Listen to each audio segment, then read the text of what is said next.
Hello all welcome back to channel job Sri Tamizha. Post office GDS வேலை வாய்ப்பில் சேரலாமா வேணாமா? In case உங்களுக்கு இந்த வேலை கிடைக்கிது அப்படின்னா உங்களுக்கான ஜாப் நேச்சர், அதாவது பணித்தன்மை எப்படி இருக்கும், நீங்கள் என்ன மாதிரியெல்லாம் வேலை பண்ணுற மாதிரி இருக்கும், இந்த வேலைவாய்ப்பு கேர்ள்ஸ்க்கு செட் ஆகுமா, அதே மாதிரி இந்த ஜிடிஎஸ் வேலைவாய்ப்பில் நீங்கள் ஜாயின் பண்ணுறீங்கன்னா உங்களுக்கு ப்ரொமோஷன் இருக்குமா, இல்லை வேறு ஏதாவது எக்ஸாம்ஸ் எழுத உங்களுக்கு பாசிபிலிட்டி இருக்கா அப்படிங்கிற எல்லா டவுட்ஸையுமே நான் இந்த வீடியோவில் கிளியர் பண்ண போகிறேன்.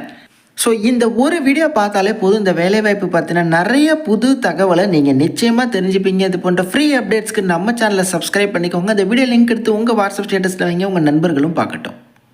போஸ்ட் ஆஃபீஸ் ஜிடிஎஸ் வேலைவாய்ப்புக்கு சேரலாமா வேண்டாமா அப்படிங்கிறத நம்ம எதை வச்சு முடிவு பண்ணலாம் அப்படின்னா, அந்த வேலைவாய்ப்போட தன்மை, அதாவது இந்த வேலை எப்படி இருக்கும் அப்படிங்கிறத நான் ஃபஸ்ட்டு சொல்லிடுறேன். நீங்கள் பிரான்ச் போஸ்ட் மாஸ்டரோ இல்லை அசிஸ்டன்ட் பிரான்ச் மாஸ்டரோ எந்த பதவியாக இருந்தாலுமே உங்களோட பிரதான பணி லெட்டர்ஸை டெலிவர் பண்ணுறது. அதாவது நீங்கள் ப்ரிஃபரன்ஸில் நிறைய கிராமங்கள் கொடுத்துருப்பீங்க, அதில் ஏதோ ஒரு கிராமத்தில் உங்களுக்கு வேலை கிடைக்கிது அப்படின்னு வச்சுப்போம். அந்த கிராமத்துக்கு வரக்கூடிய லெட்டர்ஸ் அதை எல்லாத்தையுமே நீங்கள் தான் சென்ட் பண்ணணும், நீங்கள் தான் போய் டெலிவர் பண்ணணும்.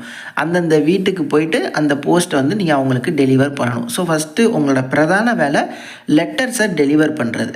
அதுக்கப்புறம் பார்த்தீங்கன்னா போஸ்ட் ஆஃபீஸில் நிறைய ஸ்கீம்ஸ் இருக்கும், அதை ப்ரமோட் பண்ணுறது.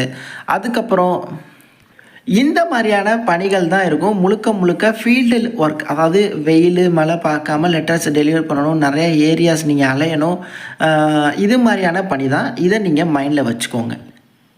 ஸோ எந்த பணியோ பிபிஎம்மோ ஏபிபிஎம்மோ இரண்டும் பார்த்திங்கன்னா மேக்ஸிமம் ஒரே மாதிரியான பணியாக தான் இருக்கும்.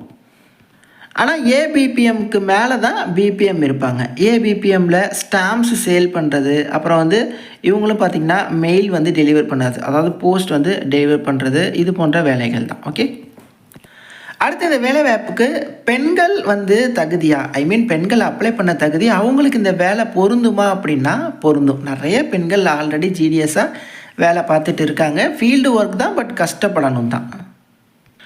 அடுத்து ரொம்ப முக்கியமானது, இன்கேஸ் நீங்கள் இந்த ஜிடிஎஸில் செலக்ட் ஆகுறீங்க, உங்களுக்கு ப்ரமோஷன் இருக்குமா அப்படின்னா, நீங்கள் வந்து ஜிடிஎஸ்ஸாக செலக்ட் ஆகுறீங்க, பிபிஎம்மாக இருக்கீங்கன்னா நீங்கள் பிபிஎம்மாக தான் இருப்பீங்க. ஆனால் நீங்கள் இந்த ஜிடிஎஸ்ஸை ஜாயின் பண்ணி 3 வருஷத்துக்கு அப்புறம் இந்தியா போஸ்ட், அதாவது போஸ்ட் ஆஃபீஸ்லேருந்து எம்டிஎஸ் அப்படிங்கிற ரெக்ரூட்மெண்ட் வரும். ஓகே, அது வந்து பார்த்திங்கன்னா நிரந்தர மத்திய அரசு வேலைவாய்ப்பு. அந்த போஸ்டிங், அந்த நோட்டிஃபிகேஷனில் நீங்கள் அப்ளை பண்ண தகுதி. அதாவது அந்த நோட்டிஃபிகேஷனே எப்படி வரும் அப்படின்னா, இப்போதைக்கு யாரெல்லாம் ஜிடிஎஸ்ஸாக இருக்கீங்க, ஜிடிஎஸ்ஸாக உங்கள் பணியை 3 வருஷம் கம்ப்ளீட் பண்ணியிருக்கீங்களோ நீங்கள் ட்ரை பண்ணலாம் அப்படின்னு சொல்லி தான் வரும். அதில் நிறைய வேக்கன்சியும் இருக்கும். அப்போ இந்த ஜிடிஎஸ் வேலை நிரந்தர வேலை கிடையாதா அப்படின்னா, இது வந்து நிரந்தர வேலை தான், ஆனால் அரசு வேலைவாய்ப்பு கிடையாது. ஓகே, பர்மனெண்ட்டான ஆப்பர்ச்சுனிட்டி தான். நீங்கள் கடைசி வரை இதில் வந்து இருக்கலாம், உங்கள் வேலையிலேருந்து யாரும் தூக்கலாம் மாட்டாங்க. ஆனால் நான் சொல்கிறேன்ல, இந்த போஸ்ட் ஆஃபீஸ்லேருந்து எம்டிஎஸ் அப்படிங்கிற நோட்டிஃபிகேஷன் வரும் அப்படின்னு, அது வந்து நிரந்தர மத்திய அரசு வேலைவாய்ப்பு. ஓகே, அதில் நீங்கள் வந்து செலக்ட் ஆகிட்டீங்க அப்படின்னா ஒரு கவர்மெண்ட் எம்ப்ளாய்க்கு என்னென்ன பெனிஃபிட்ஸ்லாம் வழங்குவாங்களோ அந்த மாதிரி பெனிஃபிட்ஸ் எல்லாமே இருக்கும். இது வந்து பார்த்திங்கன்னா ஒரு பாசிட்டிவ். ஒரு 3 வருஷம் ஜிடிஎஸ்ஸாக இருந்தாலும் அதுக்கப்புறம் நீங்கள் இதில் இருக்கிறப்பயே அந்த எம்டிஎஸ்க்கான அந்த சிலபஸ் எல்லாமே கவர் பண்ணி அந்த தேர்வை நீங்கள் எழுதுனீங்கன்னா நீங்கள் அந்த எம்டிஎஸ்ஸாக ஆகக்கூட பாசிபிலிட்டி இருக்குது. ஆல்ரெடி இந்த ஜிடிஎஸ் வேலைவாய்ப்பு பற்றின கட் ஆஃப் வீடியோ கொடுத்துருக்கேன். எந்தெந்த கம்யூனிட்டிக்கு எவ்வளோ மார்க் எடுத்திருந்தால் அந்த வேலை கிடைக்க பாசிபிலிட்டி இருக்குது, எப்படி அப்ளை பண்ணுறது, எல்லாத்தையுமே வீடியோஸ் போஸ்ட் பண்ணியிருக்கேன். அந்த வீடியோஸ் லிங்க்ஸ் எல்லாத்தையுமே நான் உங்களுக்கு டிஸ்கிரிப்ஷன் பாக்ஸில் தரேன். ஸோ ஃபைனலாக இந்த வேலையில் சேரலாமா வேணாமா அப்படின்னா, இது வந்து பார்த்திங்கன்னா ஒரு 10th பாஸ்க்கான தகுதி, ஒரு 10ஆம் வகுப்பு பாஸ் பண்ணியிருக்காங்களோ அவங்களுக்கான வேலைவாய்ப்பு. ஸோ அதனால தான் இந்த மாதிரி லெட்டர்ஸ் டெலிவர் பண்ணுறது, இந்த மாதிரியான பணிகள் இருக்குது. நீங்கள் என்ன தான் டிகிரி முடிச்சிருந்தாலும் உங்களுக்கான பணி இதுவாக தான் இருக்கும், வேலை கஷ்டமாக தான் இருக்கும், ஃபீல்டு ஒர்க்காக தான் இருக்கும்.